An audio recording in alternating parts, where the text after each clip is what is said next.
സ്നേഹം നിറഞ്ഞ സത്യവിശ്വാസികളായ സഹോദരി സഹോദരന്മാരെ, പ്രപഞ്ചനാഥനായ അള്ളാഹുവിന്റെ വിധിവിലക്കുകൾ അതിലംഘിക്കാതെ വ്യക്തിജീവിതത്തെയും കുടുംബജീവിതത്തെയും സാമൂഹ്യ ജീവിതത്തെയും മുന്നോട്ട് നയിക്കണമെന്ന് ആദ്യമായി എന്നോടും പിന്നീട് നിങ്ങളെയും വസിയ്യത്ത് ചെയ്യുകയാണ്, ഉപദേശിക്കുകയാണ്.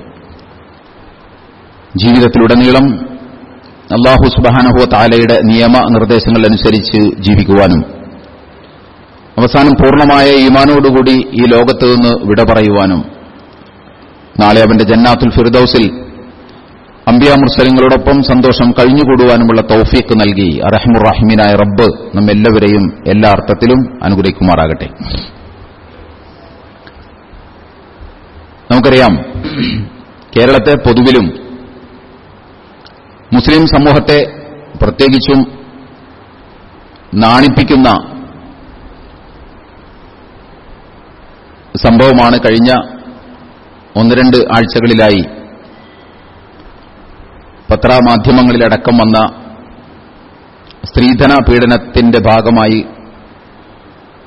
കൊല ചെയ്യപ്പെട്ട പെൺകുട്ടികളെക്കുറിച്ചുള്ള, സ്ത്രീകളെക്കുറിച്ചുള്ള വാർത്ത. 3 മുസ്ലിം സ്ത്രീകളാണ് സ്ത്രീധനത്തിന്റെ പേരിൽ കൊല്ലപ്പെട്ട വാർത്ത ഈ 2 ആഴ്ചക്കുള്ളിൽ 3 സ്ത്രീകളെക്കുറിച്ചാണ് പത്രത്തിൽ വന്നത്. തിരുവനന്തപുരം, അതിൽ ഏറ്റവും ശ്രദ്ധേയമായ ഒന്ന്, തിരുവനന്തപുരം മെഡിക്കൽ കോളേജിലെ PG വിദ്യാർത്ഥിനി ഡോക്ടർ ഷഹന കല്യാണം ആലോചിച്ചുറപ്പിച്ചതാണ്. പക്ഷേ അമിതമായ സ്ത്രീധനം ആവശ്യപ്പെട്ടതിന്റെ പേരിൽ വളരെ കാലങ്ങളായി സൗഹൃദത്തിലായിരുന്ന തന്റെ സുഹൃത്തിനെ സ്ത്രീധനത്തിന്റെ പേരിൽ കിട്ടില്ലല്ലോ എന്ന് വിചാരിച്ച് താമസിച്ച ഫ്ളാറ്റിൽ ആത്മഹത്യ ചെയ്തത് കേരളത്തിൽ വളരെ സജീവമായി ചർച്ച ചെയ്തൊരു സംഗതിയാണ്. വെഞ്ഞാറമ്മൂട് സ്വദേശിനിയാണ് ഡോക്ടർ ഷഹന. മറ്റൊന്ന് അരൂർ കുനിയിൽ സ്വദേശിനി 30 വയസ്സുള്ള ഷെബിന എന്ന പെൺകുട്ടിയാണ്. അതും ജീവനൊടുക്കിയത് ഭർത്താവിന്റെ വീട്ടുകാർ വീണ്ടും വീണ്ടും പണവും സ്ത്രീധനവുമൊക്കെ ആവശ്യപ്പെട്ടതിന്റെ പേരിലാണ്. മറ്റൊന്ന് പാലക്കാട് ചാലിശ്ശേരി സ്വദേശിനി, കൊഴിക്കര സ്വദേശി സെബിന എന്ന് പറയുന്ന പെൺകുട്ടിയാണ്. അവരും ജീവനൊടുക്കി. കാരണം ഭർത്തൃ വീട്ടിൽ നിന്നുള്ള സ്ത്രീധനത്തിനു വേണ്ടിയിട്ടുള്ള സമ്പത്തിനോട് ആർത്തിമൂത്തതിന്റെ ഭാഗമായി നിരന്തരമായി ആവശ്യങ്ങൾ ഉന്നയിക്കുകയും അപമാനപ്പെടുത്തുന്ന വർത്തമാനങ്ങളൊക്കെ പറയുകയും പീഡിപ്പിക്കുകയും ഒക്കെ ചെയ്തതിന്റെ ഭാഗമായിട്ടാണ് അവരും ജീവനൊടുക്കിയത്. നമുക്കറിയാം, ഇവരെ ആത്മഹത്യ ചെയ്തതുകൊണ്ടാണ് മാധ്യമങ്ങളിൽ, സോഷ്യൽ മീഡിയയിലൊക്കെ അത് വാർത്തയായി വന്നത്. എന്നാൽ നമ്മൾ മനസ്സിലാക്കേണ്ടത്, ആത്മഹത്യ ചെയ്യാതെ പല കാരണങ്ങളാൽ, വിശ്വാസപരമായ കാരണങ്ങളാലും അതല്ലാത്ത കാരണങ്ങളാലും ആത്മഹത്യ ചെയ്യാതെ ഭർത്തൃ വീട്ടിൽ നിന്നുള്ള പീഡനങ്ങൾ ഏറ്റുവാങ്ങി ആരോടും പറയാനില്ലാതെ, ചിലപ്പോൾ മാതാപിതാക്കളൊക്കെ മരണപ്പെട്ടു പോയിട്ടുണ്ടാകും, അതിന്റെയൊക്കെ പേരിൽ പീഡനങ്ങൾ ഏറ്റുവാങ്ങി സഹിച്ച് ക്ഷമിച്ച് തന്റെ വിധിയാണ് എന്ന് വിചാരിച്ച് ആ വീട്ടിൽ ഞെരുങ്ങി കഴിയുന്ന ധാരാളം സ്ത്രീകൾ മുസ്ലിം സമൂഹത്തിലുമുണ്ട്, മുസ്ലിങ്ങളല്ലാത്ത സമൂഹത്തിലുമുണ്ട്. അവർ ആത്മഹത്യ ചെയ്യാത്തതുകൊണ്ട്, അവർ കടുങ്കൈയൊന്നും ചെയ്യാത്തതുകൊണ്ട് നമ്മൾ അവരെക്കുറിച്ച് അറിയുന്നില്ല എന്ന് മാത്രമേ ഉള്ളൂ. നമ്മൾ മനസ്സിലാക്കേണ്ടത്, 1961 സ്ത്രീധന നിരോധന നിയമം നമ്മുടെ രാജ്യത്ത് നിലനിൽക്കുന്നുണ്ട്. 1985 സ്ത്രീധന നിരോധന ചട്ടങ്ങളുണ്ട് കേരളത്തിൽ. 2004 കേരള സ്ത്രീധന നിരോധന ചട്ടങ്ങൾ വേറെയുമുണ്ട്. അതോടൊപ്പം തന്നെ ഗാർഹിക പീഡന കേസുമായി ബന്ധപ്പെട്ട നിരോധന നിയമങ്ങളും നമ്മുടെ സംസ്ഥാനത്തുണ്ട്, നമ്മുടെ രാജ്യത്തുണ്ട്. ഇതൊക്കെ ഉണ്ടായിരിക്കെ തന്നെയാണ് ഇതൊക്കെ സംഭവിക്കുന്നത് എന്ന് നമ്മൾ മനസ്സിലാക്കണം. ഇതിന്റെ ഗൗരവം എവിടെയാണ് എന്ന് ചോദിച്ചാൽ, ഈ നിയമങ്ങളൊക്കെ ഇവിടെ ഉണ്ടായിരിക്കെ കഴിഞ്ഞ 7.5 കൊല്ലത്തിനിടയിൽ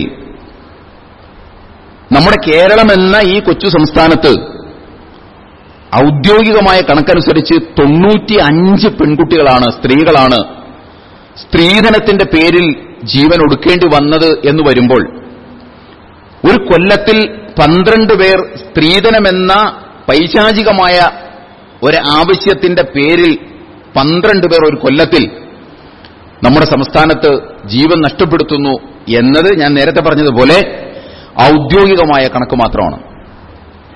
12 പേരൊരു കൊല്ലത്തിൽ സ്ത്രീധനമെന്ന ഒറ്റ കാര്യത്തിൽ ജീവൻ നഷ്ടപ്പെടുത്തുന്നു. ഇതിന്റെ വ്യാപ്തി, അതിന്റെ ആഴം, അതിന്റെ ഡെപ്ത് മുസ്ലിം സമൂഹത്തിൽ സംഭവിക്കുമ്പോൾ അത് വലുതാണ്, വളരെ ഗുരുതരമാണ്. കാരണം എന്താണെന്ന് ചോദിച്ചാൽ, ഖൈറു ഉമ്മത്ത് എന്ന് വിശേഷിപ്പിക്കപ്പെടുന്ന ഉഖ്രിജത്തുൽ ലിന്നാസ്, ജനങ്ങളെ സൽപന്താവിലേക്ക് കൈപിടിച്ച് ആനയിച്ചു കൊണ്ടുവരാൻ നിയോഗിക്കപ്പെട്ട, ദൈവത്താൽ നിയോഗിക്കപ്പെട്ട ഒരു സമുദായം എന്നുള്ള നിലയിൽ കൈകടത്തലുകൾക്ക് വിധേയമാകാതെ പരമപരിശുദ്ധമായ ഒരു വേദഗ്രന്ഥം കൈവശം വെച്ചിട്ടുള്ള ഒരു സമുദായത്തിനിടയിലാണ്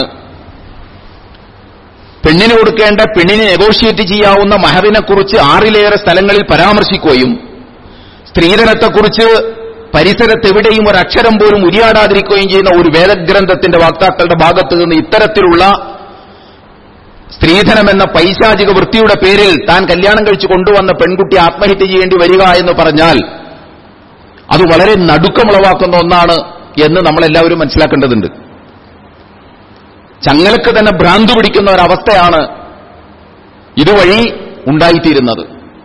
ആളുകളെയെല്ലാം ഇത്തരം വിലങ്ങുകളിൽ നിന്ന്, ഇത്തരം ഭാരങ്ങളിൽ നിന്ന്, മുതുകൊടിക്കുന്ന ഇത്തരം ഭാരങ്ങളിൽ നിന്ന് മോചിപ്പിക്കേണ്ട ഒരു സമുദായത്തിൽ തന്നെ ഇതുണ്ടാവുക. അതിന്റെ മതപരമായ, അതിന്റെ ഐഡിയോളജിക്കലായ, അതിന്റെ ദീനീപരമായ പരിസരത്തെവിടെയും ഇതിനെക്കുറിച്ച് മിണ്ടുന്നുപോലുമില്ല, സ്ത്രീധനത്തെക്കുറിച്ച്. അങ്ങനത്തെ ഒരു സമുദായത്തിൽ ഇത് വളരെ വ്യാപകമായി നമ്മൾ കാണുന്നു എന്നുള്ളതാണ്. ജീവനൊടുക്കുന്ന കാര്യം അവിടെ ഇരിക്കട്ടെ,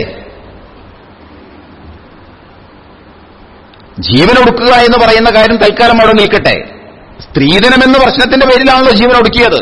അതവർ ഒടുക്കിയതുകൊണ്ട് നമ്മൾ അറിഞ്ഞു, ഒടുക്കിയില്ലെങ്കിൽ നമ്മൾ അറിയില്ല. പക്ഷെ ഈ സംഗതി നമ്മൾ മനസ്സിലാക്കേണ്ടത് കേരളീയ മുസ്ലിം സമൂഹത്തിന്റെ ഗാത്രത്തെ ബാധിച്ച വലിയ അപകടകരമായ ഒരു സംഗതിയാണ്. കാരണം എന്താണെന്ന് ചോദിച്ചാൽ, നമസ്കരിക്കുന്നവരും സ്ത്രീധനം വാങ്ങുന്നു, നോമ്പെടുക്കുന്നവരും സ്ത്രീധനം വാങ്ങുന്നു, ഹജ്ജ് ചെയ്തവനും സ്ത്രീധനം വാങ്ങുന്നു, നെരിയാണിക്ക് മുകളിൽ മുണ്ടെടുത്തവനും സ്ത്രീധനം വാങ്ങുന്നു എന്ന് മാത്രമല്ല, ആരെങ്കിലും ഏതെങ്കിലും മകൻ വാങ്ങാതിരുന്നാൽ നെരിയാണിക്ക് മുകളിൽ മുണ്ടുടക്കാൻ കാണിക്കുന്ന ആ ഒരു പ്രത്യേകമായ ആ വികാരമുണ്ടല്ലോ, ആ വികാരം മകനെ കൊണ്ട് സ്ത്രീധനം വാങ്ങിപ്പിക്കാതിരിക്കുന്നിടത്തല്ല വികാരം പ്രകടിപ്പിക്കുന്നത്. തലയിൽ തൊപ്പിവയ്ക്കുന്ന ആളുകളടക്കം അവിടെയൊക്കെ കാണിക്കുന്ന ആ സൂക്ഷ്മത, നമ്മളെപ്പോഴും പറയാറുണ്ടല്ലോ, സൂക്ഷ്മതയുടെ ആ ഒരു പ്രയോറിറ്റി തന്നെ നമുക്ക് നഷ്ടപ്പെട്ടു പോകുന്നു, അതിന്റെ മുൻഗണനാക്രമം തന്നെ അട്ടിമറിക്കപ്പെട്ടു പോകുന്നു. ഇതൊക്കെ ചെയ്യുന്നവർ ഇത് വാങ്ങുന്നു എന്നതാണ് പ്രത്യേകത. കള്ളുകുടിക്കുന്നവൻ അത് നമ്മൾ വളരെ മോശമായിട്ട് നമ്മൾ കാണുന്നു. അവനെ സംബന്ധിച്ചിടത്തോളം ഒരിക്കൽ ഞാൻ സൂചിപ്പിച്ചതുപോലെ നമ്മുടെ സമുദായത്തിൽ പണ്ട് കള്ളുകുടിക്കുന്നവൻ ഈ സമുദായത്തിന്റെ ഒരു പരിസരത്തും ഉണ്ടാവില്ല, അവൻ അകറ്റപ്പെടും. മദ്യപിക്കുന്നവൻ, അവനെ സംബന്ധിച്ചിടത്തോളം അവൻ പിന്നെ നമസ്കരിക്കലും ഉണ്ടാവില്ല, അവന് പിന്നെ മുസ്ലിങ്ങളുടെ ഒരു പരിപാടിയിലും അവനൊരു പങ്കാളിത്തം ഉണ്ടാവില്ല, പങ്കാളിത്തം കൊടുക്കില്ല, അവൻ അകറ്റപ്പെടും. പക്ഷെ കാലം മാറി ഇന്നത്തെ അവസ്ഥ എന്താണെന്ന് ചോദിച്ചാൽ, അപ്പൊ അന്ന് കള്ളുകുടിക്കുന്നവൻ നമസ്കരിക്കൂലായിരുന്നു, കള്ളുകുടിക്കുന്നവൻ നോമ്പ് കുടിക്കൂലായിരുന്നു, നോമ്പ് കുടിക്കുന്നവൻ കള്ളും കുടിക്കൂല, നമസ്കരിക്കുന്നവൻ മദ്യപിക്കുകയുമില്ല. ഇന്നത്തെ അവസ്ഥ അത് കുറച്ചൊക്കെ മാറി, മദ്യപിക്കുന്നവൻ നോമ്പ് കുടിക്കുകയും ചെയ്യും, മദ്യപിക്കുന്നവൻ നമസ്കരിക്കുകയും ചെയ്യും, നമസ്കരിക്കുന്നവൻ മദ്യപിക്കുകയും ചെയ്യുന്ന ഒരു അവസ്ഥാവിശേഷത്തിലേക്ക് സമുദായം പുരോഗമിക്കുകയാണ് ചെയ്തത് എന്ന് വേണമെങ്കിൽ പറയാം. ആ അർത്ഥത്തിൽ, നിഷേധാത്മകമായ സ്വരത്തിൽ എന്ന് പറഞ്ഞതുപോലെ കൃത്യമായി നമസ്കരിക്കുകയും നോമ്പെടുക്കുകയും ഹജ്ജ് ചെയ്യുകയും ഉംറ ചെയ്യുകയും ചെയ്യുന്ന ആളുകളടക്കം അവർ കല്യാണം കഴിച്ചപ്പോഴും സ്ത്രീധനം വാങ്ങിയിട്ടുണ്ട്. അവർ മക്കളെ കല്യാണം കഴിപ്പിക്കുമ്പോഴും സ്ത്രീധനത്തിനു വേണ്ടി നിർബന്ധം പിടിക്കുന്നതും വാശി പിടിക്കുന്നതും ഒക്കെ നമുക്ക് കാണാൻ സാധിക്കും. പല വീടകങ്ങളിലും സ്ത്രീധനത്തിന്റെ പേരിൽ പൊറുതികേട് അനുഭവിക്കുന്നത് സ്ത്രീകളാണെന്ന് എല്ലാവർക്കും അറിയാം. പക്ഷെ എന്നാലും മക്കളോട് സ്ത്രീധനം വാങ്ങാൻ വേണ്ടി നിർബന്ധിക്കുന്നവരിൽ മാതാവിന്റെ പങ്ക് കാര്യമായി ഉണ്ട് എന്നാണ് സ്ത്രീധനവുമായി ബന്ധപ്പെട്ട വിഷയങ്ങളെക്കുറിച്ച് നമ്മൾ പഠിക്കുമ്പോൾ നമുക്ക് മനസ്സിലാകുന്നത്. മാതാവിനും നിർബന്ധമുണ്ട്, അവരൊരു സ്ത്രീയാണ്, സ്ത്രീകളുടെ പ്രയാസം അനുഭവിക്കുന്നവരാണവർ, അനുഭവിച്ചവരാണ്. എന്നിട്ടും അവരടക്കം നിർബന്ധം പിടിക്കുന്നു എന്നുള്ളതാണ്. ഞാൻ പറഞ്ഞു വന്ന എന്താണെന്ന് ചോദിച്ചാൽ, വ്യാപകമായി മുസ്ലിം സമൂഹത്തിൽ കാണുന്ന ഒരു തിന്മയാണ് സ്ത്രീധനം എന്ന് പറയുന്നത്. എന്നാൽ ഇസ്ലാമുമായി അതിനൊരു ബന്ധമില്ല. ഞാൻ പറഞ്ഞല്ലോ, ഇസ്ലാമിന്റെ ഐഡിയോളജിക്കലായിട്ടുള്ള ആ ഒരു പരിസരത്ത് എവിടെയും സ്ത്രീധനമില്ല. നമ്മുടെ ഒരു ഗ്രന്ഥങ്ങളിലും സ്ത്രീധന ഹറാമാണെന്ന് പറയുന്നില്ല. എന്തുകൊണ്ടാണെന്ന് ചോദിച്ചാൽ, ആ ഗ്രന്ഥങ്ങളൊക്കെ എഴുതുന്ന സമയത്ത് മുസ്ലിം സമുദായത്തിൽ സ്ത്രീധനമില്ല. മുസ്ലിം സമൂഹവുമായി ബന്ധപ്പെട്ട കർമ്മശാസ്ത്ര മസലകളെ വളരെ വിശദമായി, സമഗ്രമായി, കോംപ്രഹെൻസീവായിട്ട് പരാമർശിച്ചിട്ടുള്ള ഒരു കർമ്മശാസ്ത്ര ഷാഫി സ്കൂൾ ഓഫ് തോട്ടിന്റെ അടിസ്ഥാനത്തിൽ രൂപപ്പെടുത്തിയിട്ടുള്ള ഒരു കർമ്മശാസ്ത്ര ഗ്രന്ഥമാണ് ഫത്വൽ മുഈൻ എന്ന് പറയുന്നത്. ഈ ഫത്വൽ മുഈനിൽ ഇബാദത്തുമായി ബന്ധപ്പെട്ട്, മുആമലാത്തുമായിട്ട് ബന്ധപ്പെട്ട്, ദൈനംദിന ജീവിത വ്യവഹാരങ്ങളുമൊക്കെയായി ബന്ധപ്പെട്ട ഒരുപടി കാര്യങ്ങൾ വിശദീകരിക്കുന്നുണ്ട്.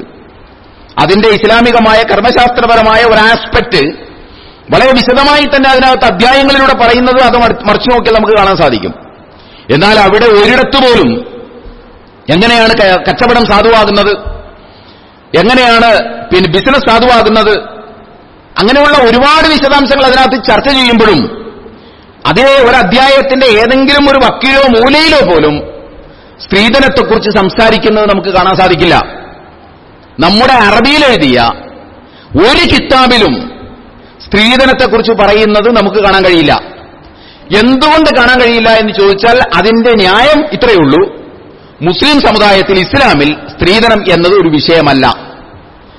ഇത് എഴുതുന്ന സന്ദർഭത്തിലൊന്നും മുസ്ലിം സമൂഹം ഇത് അനുഭവിക്കുന്നില്ല, ഈ പ്രയാസം അനുഭവിക്കുന്നില്ല. എങ്കിലല്ലേ അവരിത് എഴുതേണ്ട കാര്യമുള്ളൂ. എങ്കിലാണല്ലോ മസലകൾ എഴുതുമ്പോ, അല്ലെങ്കിൽ കർമ്മശാസ്ത്ര ഗ്രന്ഥങ്ങൾ രൂപപ്പെടുത്തുമ്പോ ഇതിനെക്കുറിച്ച് വിശദമായിട്ട് എഴുതേണ്ടി വരിക അതാ സമൂഹത്തിൽ ഉണ്ടാകുമ്പോഴാണല്ലോ. അതുകൊണ്ട് അതില്ല, ഇസ്ലാമിൽ ഇല്ല. അത് അങ്ങനെ ഒരു പ്രശ്നമേ ഇല്ല. സ്ത്രീധനവുമായി ബന്ധപ്പെട്ട, പണവുമായി ബന്ധപ്പെട്ട, സ്വർണവുമായി ബന്ധപ്പെട്ട, സ്ഥലവുമായി ബന്ധപ്പെട്ട, കാറുമായി ബന്ധപ്പെട്ട ഒരു പരാമർശവും ഇസ്ലാമിൽ ഒരിടത്തുമില്ല. ഖുർആനിലില്ല, ഹദീസിലുമില്ല, പിന്നെ ഈ കർമ്മശാസ്ത്ര ഗ്രന്ഥങ്ങളിലുമില്ല. ഇല്ലാതെ പോയത് ആ സംസ്കാരം ഇസ്ലാമിൽ ഇല്ലാത്തതുകൊണ്ടാണ്. ഇസ്ലാമിൽ അങ്ങനെ ഒന്നില്ല. നമ്മൾ ദൂരട്ടം നോക്കേണ്ട കാര്യമില്ല. 100% മുസ്ലിങ്ങൾ താമസിക്കുന്ന ഒരു പ്രദേശമുണ്ട്, നമുക്കൊക്കെ പോയി വരാവുന്നേ ഉള്ളൂ, ലക്ഷദ്വീപ്. ലക്ഷദ്വീപിൽ ഇപ്പോഴും സ്ത്രീധന വിവാഹമില്ല. അവിടെ 100% മുസ്ലിങ്ങളാണ്. 100% മുസ്ലിങ്ങളാണ്. സ്ത്രീധനമേ ഇല്ല. അവിടെ വലിയ വലിയ സമ്പന്നര്, വലിയ വലിയ കൊട്ടാരങ്ങൾ വെച്ചൊന്നും അവിടെ ജീവിക്കുന്നില്ല. ഇത് കൂടുതൽ വേണ്ടി വരിക പാവപ്പെട്ടവനാണല്ലോ. ഒരു മിതമായ അളവിലുള്ള ആളുകളാണ് ഭൂരിപക്ഷവും. എന്നിട്ട് പോലും അവരിൽ ഒരുത്തം പോലും ഒരു പെണ്ണിനെ കെട്ടുമ്പോ സ്ത്രീധനം വാങ്ങാറില്ല, ചോദിക്കാറില്ല, പറയാറില്ല, മിണ്ടാറില്ല. അവന് പണാവശ്യമില്ലാത്തതുകൊണ്ടാണോ? അല്ല. നമ്മൾ അതിൽ നിന്ന് മനസ്സിലാക്കേണ്ട എന്താണെന്ന് ചോദിച്ചാൽ, അങ്ങനെ ഒരു സംസ്കാരം നമ്മൾ രൂപപ്പെടുത്തി എടുത്തു കഴിഞ്ഞാൽ പിന്നെ കല്യാണം കഴിക്കുമ്പോൾ സ്വർണത്തെക്കുറിച്ചോ, കാറിനെക്കുറിച്ചോ, സമ്പത്തിനെക്കുറിച്ചോ, സ്ത്രീധനത്തെക്കുറിച്ചോ നമുക്കങ്ങനെ ഒരു ഓർമ്മ വരില്ല. നമ്മൾ അതിന് മാനസികമായും എല്ലാ അർത്ഥത്തിലും നമ്മൾ പാകപ്പെട്ടിട്ടുണ്ടാകും. ഇപ്പൊ റമളാൻ വരുമ്പോ നമ്മളെ സംബന്ധിച്ചിടത്തോളം നമുക്ക് വല്ല ബുദ്ധിമുട്ടും അനുഭവപ്പെടാറുണ്ടോ? ഇല്ല. കാരണം എന്തുകൊണ്ടാ? റമളാനിൽ എന്താണ് ഉള്ളത് എന്ന് നമുക്കറിയാം. പട്ടിണിക്കിരിക്കണം. അതുകൊണ്ട് നമ്മൾ കെട്ടിപ്പിടിച്ച് കരയാറില്ലല്ലോ. ദേ റമളാൻ തന്നെ എന്ന് പറഞ്ഞ് കെട്ടിപ്പിടിച്ച് ആരെങ്കിലും കരയാറുണ്ടാ? ഭക്ഷണം കഴിക്കാൻ പറ്റൂല എന്ന് പറഞ്ഞുകൊണ്ട് വല്ലാണ്ട് അസ്വസ്ഥപ്പെടാറുണ്ട്? ഇല്ല. നമുക്കറിയാം അതിനെക്കുറിച്ച്. നമ്മൾ അങ്ങനെ ശീലിച്ച് വളർന്നിട്ടുണ്ട്. അതുകൊണ്ട് നമുക്ക് പ്രശ്നമില്ല. ആ ഒരു മാസത്തിൽ ഭക്ഷണം കഴിക്കാൻ പറ്റില്ല എന്ന് നമുക്ക് നന്നായി അറിയാം. എന്ന് പറഞ്ഞതുപോലെ ലക്ഷദ്വീപിൽ ജനിച്ച മുസ്ലിം സമൂഹത്തെ സംബന്ധിച്ചിടത്തോളം അവന്റെ വളർച്ചയുടെ, വിവാഹം വരെയുള്ള വളർച്ചയുടെ ഒരു ഘട്ടത്തിലും തനിക്ക് പെണ്ണിന്റെ ഭാഗത്ത് നിന്ന് പണം കിട്ടുന്നതിനെ കുറിച്ച് അവൻ ആലോചനയേ ഇല്ല. അവനത് ആലോചിക്കുന്നില്ല. നമ്മൾ അങ്ങനെ വളർത്തപ്പെട്ടിരുന്നുവെങ്കിൽ, നമ്മുടെ സമൂഹത്തിൽ അങ്ങനെ വളർത്തപ്പെട്ടിരുന്നുവെങ്കിൽ നമ്മൾക്കും ആ ചിന്ത ഉണ്ടാകുമായിരുന്നില്ല. അതിനു പകരം നമ്മൾ ഇന്ത്യയിലെ ഹൈന്ദവ സാമൂഹിക പരിസരത്ത് രൂപപ്പെട്ട സ്ത്രീധനം എന്ന് പറയുന്ന ഈ പരിപാടി നമ്മളിലേക്ക് നുഴഞ്ഞു കയറിയതാണ്. മുസ്ലിം സമൂഹത്തിലേക്ക് നുഴഞ്ഞു കയറിയതാണ്. ആ നുഴഞ്ഞു കയറിയ പലതും വേറെ പലതും ഉണ്ട്. പല ഘട്ടത്തിലും നമ്മളത് ചൂണ്ടിക്കാണിച്ചിട്ടുണ്ടല്ലോ. ഹൈന്ദവ സാമൂഹിക പരിസരത്ത് നിന്ന് നുഴഞ്ഞു കയറിയതാണ് എന്ത്? സ്ത്രീധനം എന്ന് പറയുന്നത്. ഇസ്ലാമിക സംസ്കാരത്തിന്റെ സാംസ്കാരിക പരിസരത്തുള്ള ഒന്നല്ല, നുഴഞ്ഞു കയറിയതാണ്. നമ്മളിപ്പോ അതിന്റെ ഏറ്റവും വലിയ വാക്താക്കളായി മാറി. ഖൈറു ഉമ്മത്ത് അതിന്റെ ഏറ്റവും വലിയ വാക്താക്കളായി മാറി. ആ വാക്താക്കളായി മാറി എന്ന് പറയുമ്പോൾ ഞാൻ ആവർത്തിച്ച് പറയുകയാണ്, ഈ വിഷയത്തിൽ ഈ നെറികേടിന്റെ കാര്യത്തിൽ നെറികേട് തന്നെയാണ്. കല്യാണം കഴിക്കേണ്ടി വരുമ്പോൾ സ്വർണം ആവശ്യപ്പെടുക, പണം ആവശ്യപ്പെടുക, സ്ഥലം ആവശ്യപ്പെടുക, അല്ലെങ്കിൽ അത് വാങ്ങുക, തന്നാലും വാങ്ങുക എന്ന് പറയുന്നൊരു എന്ത്. ഞാനൊരു പെണ്ണിനെ കല്യാണം കഴിക്കുമ്പോ അയാൾ എന്തിനാണ്, അല്ലെങ്കിൽ എന്റെ ഭാര്യ, എന്റെ പെണ്ണിന്റെ ഭർത്താവ് എന്തിനാണ് എന്റെ കയ്യിലേക്ക് 20 ലക്ഷം രൂപ തരണത്? തന്നാ മേടിക്കാൻ പാടില്ല എന്നുള്ളൊരു ചോദ്യമാണല്ലോ. എന്തിനാ തരണത്? അങ്ങനെ തരേണ്ട കാര്യമില്ലല്ലോ. തരണ്ടി തന്നെ കൂടിയാൽ എന്താണ്, അവർക്ക് അല്പം സ്വർണ്ണം ഇട്ട് കൊടുക്കണമായിരിക്കും. അല്ലാതെ എന്റെ കയ്യിലേക്ക് എന്തിനാണ് ലക്ഷങ്ങൾ എടുത്ത് തരണത്? ഇനി മനസ്സറിഞ്ഞാണ് ഇഷ്ടപ്പെട്ടാണ് എന്തിനാ തരണത്? അങ്ങനെ തരേണ്ട കാര്യമില്ലല്ലോ. അപ്പൊ പിന്നെ അതിനൊന്നും ഒരു വകയുമില്ല, ഒരിടവുമില്ല. തന്റെ മകൾ എന്നുള്ള നിലക്ക് അവൾക്ക് ന്യായമായി അവൾക്ക് അത്യാവശ്യം വേണ്ട സ്വർണ്ണം ഇട്ട് കൊടുക്കാം. അത് 100 പവനല്ല. അത് ഇസ്ലാമിന്റെ ധൂർത്തിനെക്കുറിച്ചുള്ള, ദുർവേദത്തെക്കുറിച്ചുള്ള, അമിതത്വത്തെക്കുറിച്ചുള്ള സങ്കല്പത്തിന് തന്നെ എതിരാണ്. നാട്ടിൽ അവർ മാത്രമല്ല ജീവിക്കുന്നത്, നാട്ടിൽ ഒരുപാട് ആളുകൾ ജീവിക്കുന്നുണ്ട്. അപ്പൊ അതിനൊക്കെ ഒരു മിതത്വമുണ്ട്, അതിനൊക്കെ കൃത്യമായ ഒരു ഇസ്ലാമിക സംസ്കാരമുണ്ട്. അത് വാഴ്ന്നു പറയേണ്ട കാര്യമില്ല, നമുക്കൊക്കെ തിരിയും, നമുക്കെല്ലാവർക്കും മനസ്സിലാകും. അതൊഴിച്ചു നിർത്തിയാൽ വേറെ ഒന്നുമില്ല. സ്വാഭാവികമായി ഇസ്ലാമിന്റെ സംസ്കാരത്തിൽ കല്യാണം കഴിക്കുക, മകൾക്ക് പറ്റിയ ചെക്കനെ തെരഞ്ഞെടുക്കുക, അല്ലെങ്കിൽ ചെക്കൻ മകളെ ഒരു പെണ്ണിനെ തെരഞ്ഞെടുക്കുക, ഒരു പെണ്ണ് എന്നുള്ള നിലക്ക് അത്യാവശ്യം ആഭരണങ്ങൾ അവളുടെ കഴുത്തിൽ അണിയാൻ ഇട്ടുകൊടുക്കുക, അതോടുകൂടി തീർന്നു. പിന്നീട് അയാൾക്കുള്ള അവകാശം എന്ന് പറഞ്ഞാൽ ആ പെണ്ണിന്റെ പിതാവിന്റെ സ്വത്തിൽ, അയാൾക്കുള്ള അവകാശമല്ല അവൾക്കുള്ള അവകാശം എന്ന് പറഞ്ഞാൽ ആ പെണ്ണിന്റെ പിതാവിന്റെ സ്വത്തിൽ ഇസ്ലാമികമായ മര്യാദ അനുസരിച്ചുള്ള ഷെയർ വിഹിതം അവൾക്ക് കിട്ടും.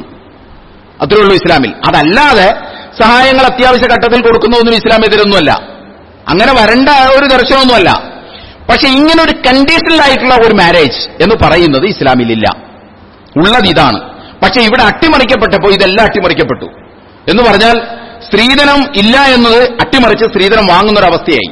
ഇസ്ലാമിലെ മഹർ എന്ന് പറയുന്ന വലിയ ഒരു സങ്കല്പത്തെ, വലിയ ഒരു കോൺസെപ്റ്റിനെ അട്ടിമറിക്കുകയാണ് യഥാർത്ഥത്തിൽ സ്ത്രീധനത്തിലൂടെ ചെയ്യുന്നത്.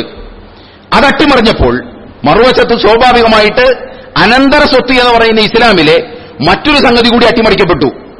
രണ്ടും അട്ടിമറിക്കപ്പെടുന്നുണ്ട്. രണ്ടും ഇസ്ലാമികമായ വിശുദ്ധ ഖുർആൻ വരച്ചു കാണിച്ചു തന്ന, റസൂലുള്ളാഹി സ്വല്ലല്ലാഹു അലൈഹി വസല്ലം കാണിച്ചു തന്ന ആ ഒരു ഇസ്ലാമിക സംസ്കാരം ഈ രണ്ട് രംഗത്തും നമ്മൾ പാലിക്കുന്നില്ല. ലോക്കൽ ലാംഗ്വേജിൽ പറഞ്ഞാൽ 2 സ്ഥലത്തും നമ്മൾ കാണിക്കുന്ന ഉഡായിപ്പാണ്. 2 സ്ഥലത്തും നമ്മൾ അതാ കാണിക്കുന്നത്. ഒന്ന് നിങ്ങളൊന്ന് ആലോചിച്ച് നോക്കുക.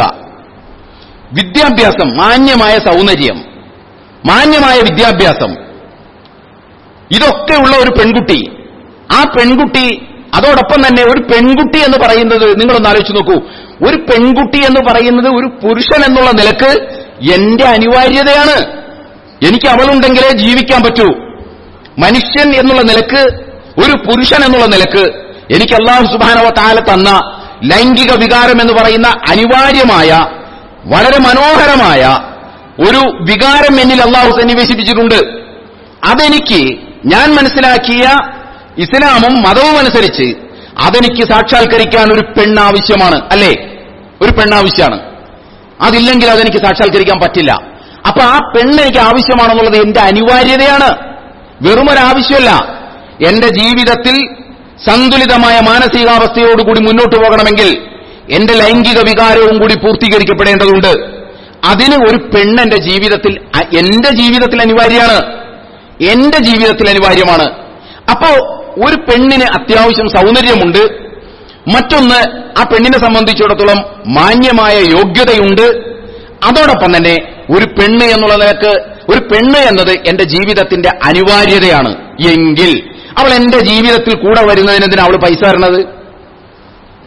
ഏത് യുക്തി അനുസരിച്ചാണ് എനിക്ക് അനിവാര്യമായ ഒരു വസ്തു എനിക്ക് തരുമ്പോൾ അതിന്റെ കൂടെ പണം തരുന്നത്? ഏത് യുക്തി അനുസരിച്ചിട്ടാണ്? അവിടെ വേറൊരു യുക്തിയില്ല. ഇത്രയേ ഉള്ളൂ. പെണ്ണിനൊരു വിലയുമില്ല, സ്ത്രീക്കൊരു വിലയുമില്ല. നമ്മുടെ വീട്ടിൽ പൊളിഞ്ഞ പാട്ടക്കഷ്ണമോ പൊട്ടിയ ബക്കറ്റോ ഒരു ഹിന്ദിക്കാരന് കൊടുത്താൽ, അത് അവന്റെ കയ്യിലേക്ക് കൊടുത്താൽ അതിനു പോലും കാശ് ഇങ്ങോട്ടാ തരണത്. പൊട്ടിയ ബക്കറ്റ് കൊടുത്താലും കാശ് ഇങ്ങോട്ട് കിട്ടും, ചളങ്ങിയ അലൂമിനിയം പാത്രം കൊടുത്താലും കാശ് ഇങ്ങോട്ട് കിട്ടും. അതേസമയം ഒരു പെണ്ണിനെ നമ്മൾ സ്വീകരിക്കണമെങ്കിൽ കാശ് ഇങ്ങോട്ട് തരണം എന്ന് പറയുമ്പോൾ അതിനർത്ഥം എന്താണ്? ഇവൾക്ക് വിലയില്ല. ഇവൾക്ക് യോഗ്യതയുണ്ടെങ്കിലും വിലയില്ല, ഇവൾക്ക് സൗന്ദര്യം ഉണ്ടെങ്കിലും അവൾക്ക് വിലയില്ല. എന്തുകൊണ്ടാണ്? അവൾ പെണ്ണായി പിറന്നുപോയി, അതുകൊണ്ട് അവൾക്ക് വിലയില്ല. ആ വിലയില്ലാത്ത വസ്തുവിനെ ഞാൻ സ്വീകരിക്കണമെങ്കിൽ വിലയുള്ള വസ്തു എനിക്ക് തരണം, കൂടെ തരണം. വിലയുള്ള സ്വർണം തരണം, വിലയുള്ള കറൻസി തരണം, വിലയുള്ള കാർ തരണം, വിലയുള്ള സ്വത്ത് തരണം. എങ്കിലേ വിലയില്ലാത്ത ആ വസ്തുവിനെ ഞാൻ സ്വീകരിക്കൂ എന്ന് പറയാതെ ഉച്ചയിസ്തരം ഉദ്ഘോഷിക്കലാണ് സ്ത്രീധനം ആവശ്യപ്പെടുക എന്ന് പറയുന്നത്. നമ്മൾ വിചാരിക്കുന്നത് പോലെ അത്ര ചില്ലറമായ ലളിതമായൊരു സംഗതിയാണ് എന്ന് സ്ത്രീധനത്തെക്കുറിച്ച് അത് വാങ്ങിയിട്ടുള്ളവരെ സംബന്ധിച്ചിടത്തോളം, അത് വാങ്ങാൻ ഉദ്ദേശിക്കുന്നവരെ സംബന്ധിച്ചിടത്തോളം, അത് വാങ്ങിപ്പിക്കാൻ ഉദ്ദേശിക്കുന്ന മാതാപിതാക്കളെ സംബന്ധിച്ചിടത്തോളം അത് ലളിതമായ ഒരു കാര്യമാണ് എന്ന് നമ്മളാരും വിചാരിച്ചു പോകരുത്. തഹ്സബൂനഹു ഹയ്യനൻ വഹുവ ഇൻദല്ലാഹ് അലീം വതഹ്സബൂനഹു ഹയ്യനൻ. നിങ്ങൾ വിചാരിക്കുന്നുണ്ടാകും ഇവിടെ എല്ലാവരും ഇത് വാങ്ങുന്നുണ്ടല്ലോ, അതുകൊണ്ട് അത്രയും വലിയ ഗൗരവമുള്ള ഒരു സംഗതിയല്ല. ഹാജിയാരും വാങ്ങുന്നുണ്ട്, മുത്തക്കിയും വാങ്ങുന്നുണ്ട്, മോമിനും വാങ്ങുന്നുണ്ട്, നെരിയാണിക്ക് മുകളിൽ മുണ്ടുടുത്തവനും വാങ്ങുന്നുണ്ട്, തലയിൽ തൊപ്പി വെച്ചവനും വാങ്ങുന്നുണ്ട്, ഒന്നിലേറെ ഹജ്ജ് ചെയ്തവനും വാങ്ങുന്നുണ്ട്, ഉംറ ചെയ്യുന്നവനും വാങ്ങുന്നുണ്ട്, മുസ്ലിയാരും വാങ്ങുന്നുണ്ട്, മുല്ലയും വാങ്ങുന്നുണ്ട്. അതുകൊണ്ട് ഹയ്യനൻ, അത് വളരെ ലളിതമാണ് എന്ന് നിങ്ങൾ വിചാരിക്കരുത്. വഹു ഇൻദല്ലാഹി അലീം, അള്ളാഹുവിങ്കൽ അത് വളരെ ഗൗരവമുള്ള അപരാധമാണ്, തെറ്റാണ് എന്ന് അല്ലാഹു സുബ്ഹാനഹു വ തആല പറയുന്നത് നമുക്ക് കാണാൻ സാധിക്കും. അതുകൊണ്ടത് ലളിതമായി നമ്മൾ കാണരുത്. നമ്മളെ സംബന്ധിച്ചിടത്തോളം സമൂഹത്തിൽ എല്ലാവരും ചെയ്തു കഴിഞ്ഞാൽ പിന്നെ എത്ര വലിയ മാരകമായ തെറ്റാണെങ്കിലും നമുക്കത് വളരെ സോഫ്റ്റ് ആയിട്ടുള്ള ഒരു കോർണറിലൂടെ ആയിരിക്കും നമ്മൾ അതിനെ നോക്കി കാണുക. അത് നമ്മുടെ ഒരു പ്രത്യേകതയാണല്ലോ. എല്ലാവരും ചെയ്യുന്നുണ്ടെങ്കിൽ പ്രശ്നമില്ല, ആരും ചെയ്യാതിരിക്കുകയാണെങ്കിൽ ഭയങ്കര പ്രശ്നമാണ് നമുക്ക്. നമ്മുടെ പ്രശ്നത്തിന്റെ മാനദണ്ഡം എന്നൊക്കെ പറയുന്നത്, നമുക്ക് ഗൗരവത്തിന്റെ മാനദണ്ഡം എന്ന് പറയുന്നത് പലപ്പോഴും നമ്മൾ സൂചിപ്പിച്ചിട്ടുള്ളതുപോലെ പ്രമാണമല്ലല്ലോ. നമുക്ക് ഗൗരവത്തിന്റെ മാനദണ്ഡം എന്ന് പറയുന്നത് പാരമ്പര്യമാണ്. അതുകൊണ്ട് സ്ത്രീധനത്തെ നമ്മൾ ഒരിക്കലും ലളിതമായി കാണരുത് എന്ന് മാത്രമല്ല, അത് അല്ലാഹു സുബ്ഹാനഹു വ തആലയെ വഞ്ചിക്കുന്നൊരു സംഗതിയാണ്. 6 സ്ഥലങ്ങളിലാണ് അല്ലാഹു സുബ്ഹാനഹു വ തആല മഹറിനെ കുറിച്ച് പറഞ്ഞിട്ടുള്ളത്. മഹറിനെ കുറിച്ച് നമുക്ക് എന്തറിയാം? എന്താണ് നമുക്കറിയാൻ കഴിയുന്നത് മഹറിനെ കുറിച്ച്? മഹർ എന്ന് പറഞ്ഞാൽ പെൺകുട്ടിക്ക് നെഗോഷിയേറ്റ് ചെയ്യാവുന്ന ഒരു സംഗതിയാണത്.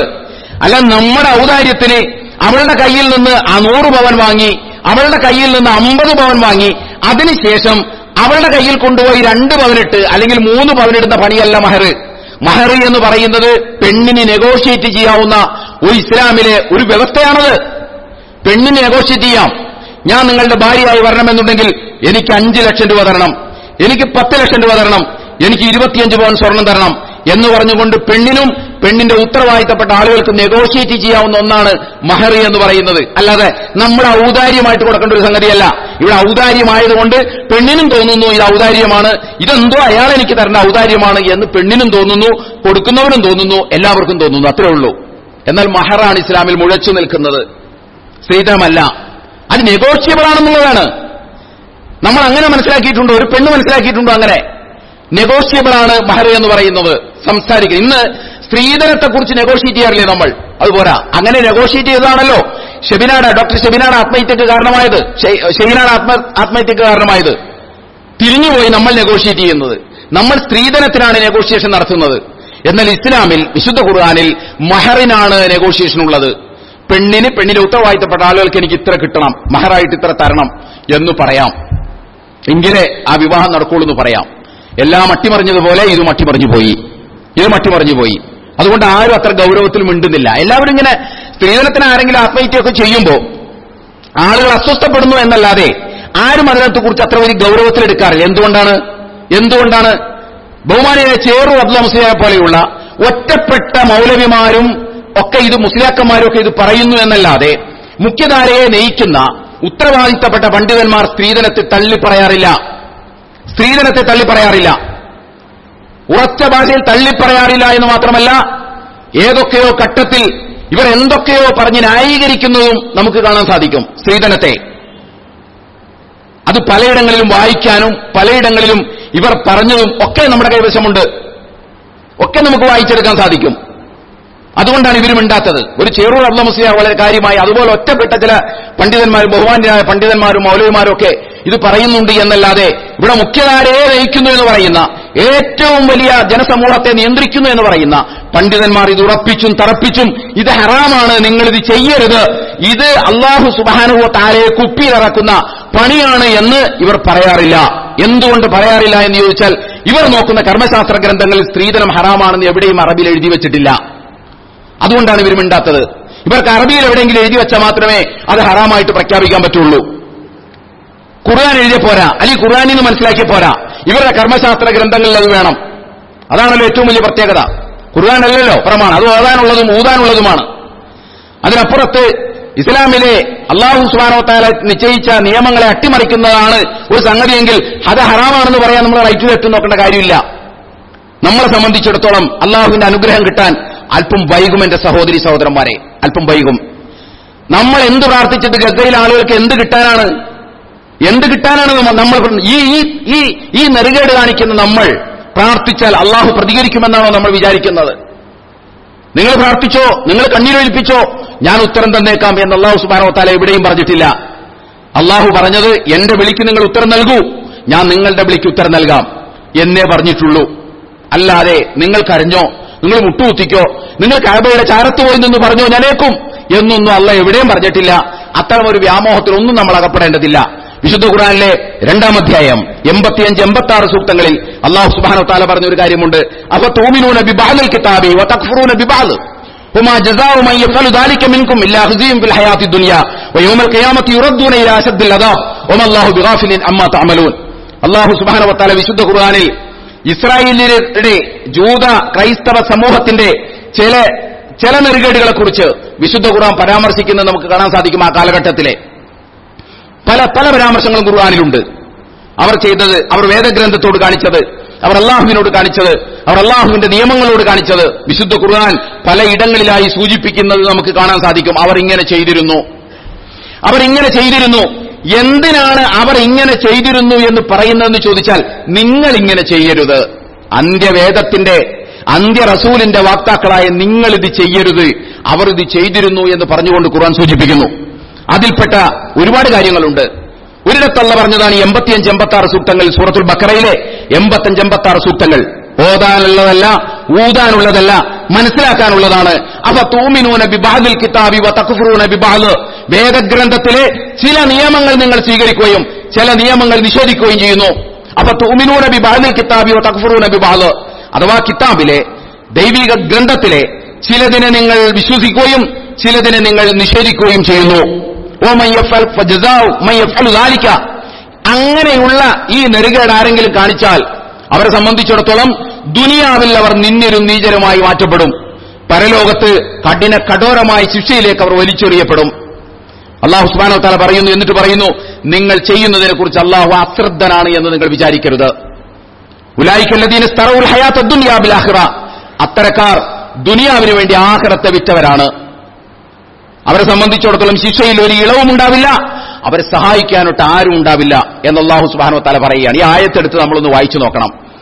അത് ഇസ്രായേലിനെ കുറിച്ച് അല്ലാഹു പറഞ്ഞതാണ്. എന്താണ് അവരുടെ പ്രത്യേകത? അവർ വേദഗ്രന്ഥത്തിലെ ചിലത് സ്വീകരിക്കും, ചിലത് തള്ളിക്കളയും. ഇപ്പണി തന്നെയാണ് നമ്മളും കാണിക്കുന്നത്.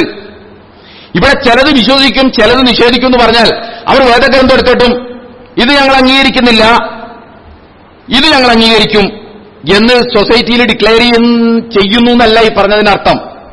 ചിലതിൽ വിശ്വസിക്കുകയും ചിലത് നിരാകരിക്കുകയും ചെയ്യും, നിഷേധിക്കുകയും ചെയ്യുമെന്ന് പറഞ്ഞാൽ അവർ അങ്ങനെ പ്രഖ്യാപിക്കുന്നു എന്നല്ല, മറിച്ച് വേദഗ്രന്ഥത്തിലെ അവർക്ക് പറ്റിയത് അവർ അംഗീകരിക്കും, വേദഗ്രന്ഥത്തിൽ അവർക്ക് പറ്റാത്തവർ തള്ളിക്കളയും. ഇത് തന്നെയാണ് മുസ്ലിം സമൂഹം ചെയ്യുന്നത്. എന്താണോ അവരോട് ചെയ്യരുത് എന്ന് പറഞ്ഞത് അത് തന്നെയാണ് നമ്മളും ചെയ്യുന്നത്. നമ്മൾ വേദഗ്രന്ഥത്തിലെ നിസ്കരിക്കണമെന്നുള്ളത് നമ്മൾ എടുക്കും, വേദഗ്രന്ഥത്തിലെ നോമ്പ് പിടിക്കണമെന്നുള്ളത് നമ്മൾ എടുക്കും, വേദഗ്രന്ഥത്തിൽ മഹർ കൊടുത്ത് മാത്രമേ കല്യാണം കഴിക്കാൻ പാടുള്ളൂ എന്നുള്ളത് നമ്മൾ നിരാകരിക്കും. ഉംറ ചെയ്യണമെന്ന് വേദഗ്രന്ഥം പറഞ്ഞ് നമ്മൾ സ്വീകരിക്കും, മദ്യം കുടിക്കരുതെന്ന് പറഞ്ഞ് നമ്മൾ സ്വീകരിക്കും, പലിശ വാങ്ങരുത് എന്ന് പറഞ്ഞ് നമ്മൾ സ്വീകരിക്കും, അനന്തരാവകാശം കൊടുക്കണമെന്ന് പറഞ്ഞ് നമ്മൾ തള്ളിക്കളയും. ഇത് തന്നെയാണ് ചിലത് സ്വീകരിക്കും ചിലത് നിഷേധിക്കും എന്ന് പറഞ്ഞത്. ഓരോ വിഷയത്തിലും നമ്മൾ അന്വേഷിക്കും നമുക്ക് പറ്റിയത് ഏതാണ് എന്ന്. ഇത് തന്നെയാണ് ഇസ്രായേലിലും ചെയ്തിരുന്നത്, ഇത് തന്നെയാണ് നമ്മളും ചെയ്തിരുന്നത്. അതുകൊണ്ടാണ് ഞാൻ ചോദിച്ചത്, ഇത് നമ്മൾ കാണിച്ചതിന് ശേഷം എവിടെ കൈവക്കിയാൽ ആര് കേൾക്കാനാണ് നമ്മുടെ പ്രാർത്ഥന? ആര് കേൾക്കാനാണ്? നമ്മൾ ചോദിക്കാറുണ്ടല്ലോ, എന്തേ അള്ളാഹ് ഗസയിൽ സഹായിക്കാത്തത്? അള്ളാഹ് ഒന്ന് ഇടപെട്ടിരുന്നെങ്കിൽ നന്നായിരുന്നേനെ, പടച്ചമ്പുരാനെ നിനക്കൊന്ന് ഇടപെട്ടുകൂടെ എന്നൊക്കെ നമ്മൾ ചോദിക്കാറുണ്ടല്ലോ. ഈ ചോദ്യം സ്വീകരിക്കാൻ അള്ളാഹുവിന് എന്ത് ബാധ്യതയാണുള്ളത്? അവരല്ലാഹ് വേറെ സംരക്ഷിച്ചോളും, അത് അള്ളാഹ്ക്കറിയാം. നമ്മൾ പ്രാർത്ഥിച്ചാൽ ചിലപ്പോൾ ഉള്ളതും കൂടി പോകാനുള്ള സാധ്യതയാണ് കൂടുതലുള്ളത്. കാരണം നമ്മൾ കാണിക്കുന്നത് ഈ കൊലമാണ്. നമ്മൾ കാണിക്കുന്നത് ഈ കൊലമാണെന്ന് പറയുന്നത് നമ്മൾ അള്ളാനെ കുപ്പിയിലിറക്കാനാണ് നോക്കുന്നത്. വിശുദ്ധ ഖുർആനിലെ 2-ാം അധ്യായം 65-66 സൂക്തങ്ങൾ, അതാണ് ഞാൻ ആമുഖത്തിൽ ഓതി വച്ചത്.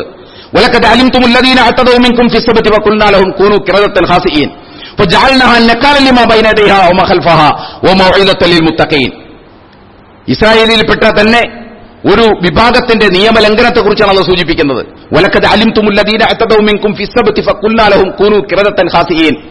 നിങ്ങൾക്കറിയാമല്ലോ, സാബത്ത് നാളിൽ നിയമം ലംഘിച്ച ഒരു ജനതയുടെ കഥ നിങ്ങൾക്കറിയാമല്ലോ. സാബത്ത് നാളിൽ അവർ നിയമം ലംഘിച്ചു. അവർ അള്ളാഹിനെ കുപ്പിയിലിറക്കാൻ നോക്കി, അള്ളാഹിന്റെ കണ്ണ് കെട്ടാൻ നോക്കി. ഫഖൂനു ഖിറദത്തൻ ഖാസിഈൻ. അപ്പോൾ ഞാൻ അവർ കുരങ്ങന്മാരായി പോകട്ടെ എന്ന് ഞാൻ പറഞ്ഞു. അങ്ങനെ അവർ കുരങ്ങന്മാരായി പോവുകയും ചെയ്തു. എന്നിട്ട് ആ സംഭവത്തെ അല്ലാഹു സുബ്ഹാനഹു വ തആല ആ കാലക്കാർക്കും പിന്നീടുള്ള കാലക്കാർക്കും അത് ഒരു പാഠമായി വെച്ചു. മൗഇദത്തൻ ലിൽ മുത്തഖീൻ, ജീവിതത്തിൽ സൂക്ഷ്മതയോടുകൂടി ജീവിക്കണം എന്ന് വിചാരിക്കുന്ന ആളുകൾക്കും അള്ളാഹു അത് പാഠമാക്കി എന്ന് അള്ളാഹു സുബ്ഹാനഹു വ തആല പറയുന്നു. എന്താ സംഭവം എന്ന് നമുക്കറിയോ? മറ്റൊന്നുമല്ല, ഇസ്രായേൽ സമൂഹത്തിലെ ഒരു മുക്കുവ സമൂഹം, ഒരു തീരപ്രദേശത്ത് താമസിച്ചിരുന്ന ഒരു സൊസൈറ്റി, അവരെ സംബന്ധിച്ചിടത്തോളം സാബത്ത് എന്ന് പറയുന്ന ശനിയാഴ്ച ദിവസം പവിത്രമായ, നമുക്ക് വെള്ളിയാഴ്ച എന്ന് പറയുന്ന പോലെ ആ വെള്ളിയാഴ്ചക്ക് പകരം അവർക്ക് ശനിയാഴ്ചയാണ് സാബത്ത് ദിനമായി നിശ്ചയിച്ചിരുന്നത്. ആ ദിവസത്തിന്റെ പ്രത്യേകത എന്താണെന്ന് ചോദിച്ചാൽ, ആ ദിവസത്തിൽ അല്ലാഹു സുബ്ഹാനഹു വ തആല അവർ പരീക്ഷിക്കാൻ തീരുമാനിച്ചു. അങ്ങനെ പരീക്ഷിക്കാൻ തീരുമാനിച്ചു കഴിഞ്ഞപ്പോ ശനിയാഴ്ച കടലിലേക്ക് നോക്കുമ്പോൾ ചാകരയാണ്. ശനിയാഴ്ച കടലിലേക്ക് നോക്കുമ്പോൾ ചാകര. അതല്ലാത്ത ദിവസങ്ങളിൽ മത്സ്യം ഉണ്ടാവില്ല. അപ്പൊ ഇവരോടാകട്ടെ അല്ലാഹു പറഞ്ഞിട്ടുള്ളത്, ആ ദിവസത്തിൽ നിങ്ങളുടെ തൊഴിൽ ചെയ്യരുത്, നിങ്ങളുടെ ഒരു തൊഴിലിലും നിങ്ങൾ ഏർപ്പെടരുത്. അത് പവിത്രമായ ദിനമാണ്. നിങ്ങൾ ദൈവത്തെ ആരാധിച്ചും ദൈവത്തെ അനുസ്മരിച്ചുകൊണ്ടും ആ ദിവസം നിങ്ങൾ കഴിയണം. പവിത്രമായ ദിനമാണത് എന്ന് അവരോട് കൽപ്പിച്ചിട്ടുണ്ടായിരുന്നു. പക്ഷെ അവർ കടലിലേക്ക് നോക്കുമ്പോൾ, കായലിലേക്ക് നോക്കുമ്പോൾ മത്സ്യങ്ങൾ ഇങ്ങനെ വല്ലാണ്ട് പൊന്തി വരുന്നു. അല്ലാത്ത ദിവസങ്ങളിലോട്ട് ഇല്ലതാനും. ഇവരുടെ പണിയാകട്ടെ മീൻ പിടിക്കലാണ് താനും. ഇവരെന്ത് ചെയ്തു? ഇവർ ചെയ്തത് വേറൊന്നുമല്ല, ദൈവം പറഞ്ഞിരിക്കുന്നത് ശനിയാഴ്ച മീൻ പിടിച്ച് ഇത് ചെയ്യരുത് എന്നല്ലേ പറഞ്ഞിട്ടുള്ളൂ. അതുകൊണ്ട് അവർ എന്താ ചെയ്യുന്നതെന്ന് ചോദിച്ചാൽ, ആ മീനെ ശനിയാഴ്ച വളഞ്ഞിടും. അവർ വളച്ചു കെട്ടിയിടും. മീൻ പിടിക്കരുതെന്നല്ലേ ദൈവം പറഞ്ഞിട്ടുള്ളൂ, ഞങ്ങൾ പിടിക്കുന്നില്ലല്ലോ, ഞങ്ങളത് വളഞ്ഞു കെട്ടിയിടുവാണ്. എന്നിട്ട് ഞായറാഴ്ച പിടിക്കും, എന്നിട്ടത് ഉപയോഗിക്കും. ഇതാണ് അവർ ചെയ്തത്. ഇതൊരു തന്ത്രമായിരുന്നു. അള്ളാഹുവിന്റെ കൽപ്പനയുടെ അന്തസത്തയെ മാനിക്കാതെ അവന്റെ കൽപ്പനയുടെ അക്ഷരത്തിൽ തൂങ്ങി അനുസരിച്ചു എന്ന് വരുത്തുകയായിരുന്നു അവർ ചെയ്തത്. അള്ളാഹുവിന്റെ കണ്ണുകെട്ടാനുള്ള ശ്രമമാണ് അവർ നടത്തിയത്. അള്ളാഹുവിനെതിരെ തന്ത്രം മെനയുകയാണ് അവർ ചെയ്തത്. സർവോപരി അള്ളാഹുവിനെ കുപ്പിയിലിറക്കാനാണ് ആ സമുദായം തീരുമാനിച്ചത്. അള്ളാഹു സുബ്ഹാനഹു വ തആല ആ സമുദായത്തിന്റെ നേരെ നോക്കി പറഞ്ഞു, കൂനൂ ഖിറദത്തൻ ഖാസിഈൻ, നിങ്ങൾ കുരങ്ങുകളായി മാറണം എന്ന് പറഞ്ഞു. ആ ജനത അങ്ങനെ കുരങ്ങുകളായി മാറിപ്പോയി. ആ കുരങ്ങുകളായി മാറിപ്പോയത് എന്തുകൊണ്ടാണ്? അവർ ചെയ്ത അപരാധം വേറൊന്നുമല്ല. നമ്മളെ സംബന്ധിച്ചിടത്തോളം ഒരു അപരാധമേ അല്ല, നമ്മൾ സ്ഥിരം കാണിച്ചുകൊണ്ടിരിക്കുന്ന ഒരു തട്ടിപ്പാണത്. അതൊരു അപരാധമായിട്ടൊന്നും പറയാൻ പറ്റില്ല. പക്ഷേ ആ അപരാധം അള്ളാഹുവിന്റെ മുമ്പിൽ വളരെ ഗൗരവമുള്ളതായിരുന്നു. തഹ്സബൂനഹു ഹയ്യിനൻ, നിങ്ങൾ വിചാരിക്കും അത് ലളിതമാണെന്ന്. ഓഹോ ഇൻദല്ലാഹി അലീം, അള്ളാഹുവിങ്കൽ അത് വളരെ ഗൗരവമുള്ള ഒരു സംഗതിയാണ്, സീരിയസ് ആയിട്ടുള്ള ഒരു സംഗതിയാണ് എന്ന് അള്ളാഹ് തന്നെ പറഞ്ഞതുപോലെ ഇത് തന്നെയാണ് നമ്മൾ സ്ത്രീധനത്തിന്റെ കാര്യത്തിലും കാണിക്കുന്നത്. അതാ ഞാൻ പറയാൻ ഉദ്ദേശിച്ചത്. ഈ തന്ത്രം തന്നെയാണ് നമ്മൾ വിവാഹത്തിലും ചെയ്യുന്നത്. അഥവാ മഹർ കൊടുത്തു എന്ന് വരുത്താൻ വേണ്ടി നമ്മൾ ഒരു 5 പവൻ കൊടുക്കും, അല്ലെങ്കിൽ ഒരു 3 പവൻ കൊടുക്കും. എന്നിട്ട് അവളുടെ കയ്യിൽ നിന്ന് അതിന്റെ 10 ഇരട്ടിയും 20 ഇരട്ടിയും നമ്മൾ വാങ്ങും. ഇത് തന്നെയാണ് ആ ഇസ്രായേൽ സമൂഹം ചെയ്തത്. ഇത് തന്നെയാണ് അവർ ചെയ്തത്. പടച്ച തമ്പുരാന്റെ കണ്ണുകെട്ടാനാണ് അവർ ശ്രമിച്ചത്. പലപ്പോഴും ഞാൻ പറയുന്നു, പലരുടെയും നിക്കാഹ് പോലും സാധുവല്ല.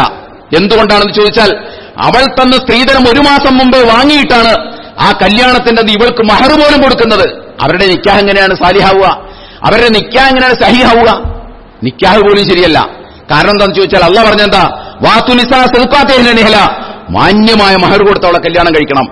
അൻ തബത്തഹു ബി അംവാലിക്കും, നിങ്ങളുടെ സ്വത്ത് നിങ്ങളുടെ കയ്യിൽ വെച്ചുകൊണ്ട് നിങ്ങൾ പെണ്ണിനെ അന്വേഷിക്കണം.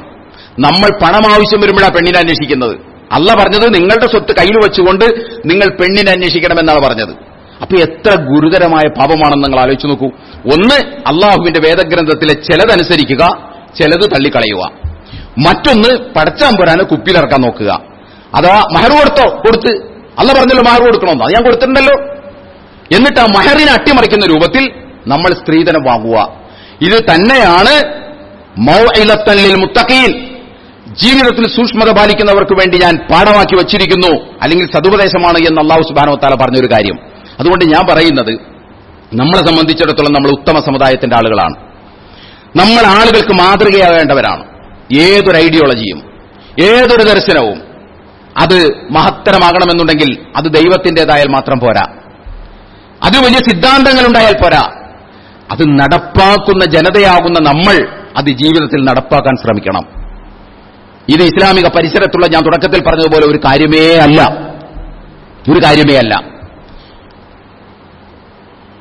ഇവർ ഇത് നിരോധിക്കേണ്ടവർ, ഇത് ചെയ്യാൻ പാടില്ല എന്ന് പറയേണ്ടവർ അവരും വാങ്ങുന്ന ആളുകളാണ്. അതുകൊണ്ട് അവർക്ക് പറയാൻ പറ്റില്ല. എല്ലാ കല്യാണത്തിന്റെ വേദികളിലും പറയുന്ന ഒരു പ്രവാചക വചനമുണ്ട്. തുൻകഹൽ മർഅത്തു ലിഅർബഇൻ ലിമാലിഹാ വലിജമാലിഹാ വലിഹസബിഹാ വലിദീനിഹാ ഫളുഫറു ബിദാത്തിദ്ദീൻ. കല്യാണം കഴിക്കുന്നത് സമ്പത്തിന് വേണ്ടിയിട്ടാണ്, കല്യാണം കഴിക്കുന്നത് സൗന്ദര്യം നോക്കിയിട്ടാണ്, കല്യാണം കഴിക്കുന്നത് തറവാട് നോക്കിയിട്ടാണ്. ഫളുഫറു ബിദാത്തിദ്ദീൻ, സത്യവിശ്വാസികളായ നിങ്ങൾ നോക്കേണ്ടത് ജീവിതത്തിൽ ആ പെൺകുട്ടിക്ക് എത്ര സൂക്ഷ്മതയുണ്ട്, അള്ളാഹുവിന്റെ വിധിവിലക്കുകൾ അംഗീകരിക്കുന്നതിൽ അവൾക്ക് എത്രത്തോളം സൂക്ഷ്മതയുണ്ട് എന്ന് നോക്കിയിട്ട് വേണം നിങ്ങൾ കല്യാണം കഴിക്കാൻ. നാട്ടിലാളുകൾ കല്യാണം കഴിക്കുന്നുണ്ട്, സമ്പത്ത് നോക്കി കല്യാണം കഴിക്കുന്നുണ്ട്, സൗന്ദര്യം നോക്കി കല്യാണം കഴിക്കുന്നുണ്ട്, തറവാടിത്ത മഹാത്മ്യം നോക്കി കല്യാണം കഴിക്കുന്നുണ്ട്, ദീൻ നോക്കി കഴിക്കുന്നുണ്ട്. നിങ്ങൾ ദീൻ നോക്കി വേണം കല്യാണം കഴിക്കാൻ. ഈ ഹദീസിന്റെ ഒരു പ്രത്യേകത എന്താണെന്ന് ചോദിച്ചാൽ, ഏതൊരു സദസ്സിലാണോ ഇത് ഏറ്റവും കൂടുതൽ ഉദ്ധരിക്കുന്നത് ആ സദസ്സിൽ തന്നെ വെച്ച് ഇത് ഉല്ലംഘിക്കപ്പെട്ടിട്ടുണ്ടാകും എന്നതാണ് ഈ പ്രവാചക വചനത്തിലുള്ള ഏറ്റവും വലിയ ഗതികേട് എന്ന് പറയുന്നത്.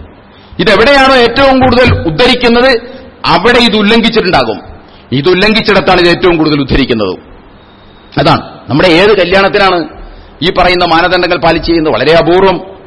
അല്ല, പുരോഗമന ചിന്താഗതി വെച്ചു പുലർത്തുന്ന സംഘടനയിലുള്ള ആളുകൾ ആ വിപ്ലവാത്മകമായ ബോധത്തിന്റെ ഭാഗമായിട്ടും അതല്ലാത്ത കുറച്ച് മൂല്യബോധമുള്ള മറ്റുള്ളവരും മാത്രമേ ഇത് ചെയ്യുന്നുള്ളൂ. ഇവിടുത്തെ ഭൂരിപക്ഷവും ഇതത്ര വലിയ ഗൗരവമായിട്ട് കണ്ടിട്ടില്ല. അതുകൊണ്ട് ഗൗരവമായി കാണണം എന്ന് പറയുന്നത് നാളെ അള്ളാഹുവിന്റെ മുമ്പിൽ നമുക്ക് രക്ഷപ്പെടാൻ കഴിയില്ല.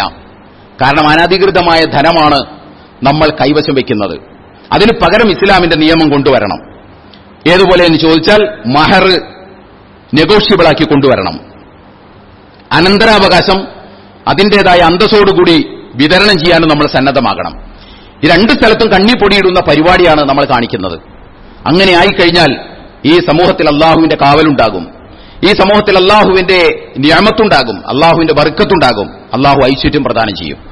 അത്തരത്തിൽ അള്ളാഹുവിന്റെ ദീനിന്റെ സാക്ഷികളായി മാറുവാൻ നമ്മൾ ശ്രമിക്കുക. അള്ളാഹു സുബ്ഹാനഹു വ തആല നമ്മെ അനുഗ്രഹിക്കുമാറാകട്ടെ. വന്നുപോയ വീഴ്ചകൾ പടച്ചതമ്പുരാൻ നമുക്ക് പുറത്തു മാപ്പാക്കി തരുമാറാകട്ടെ.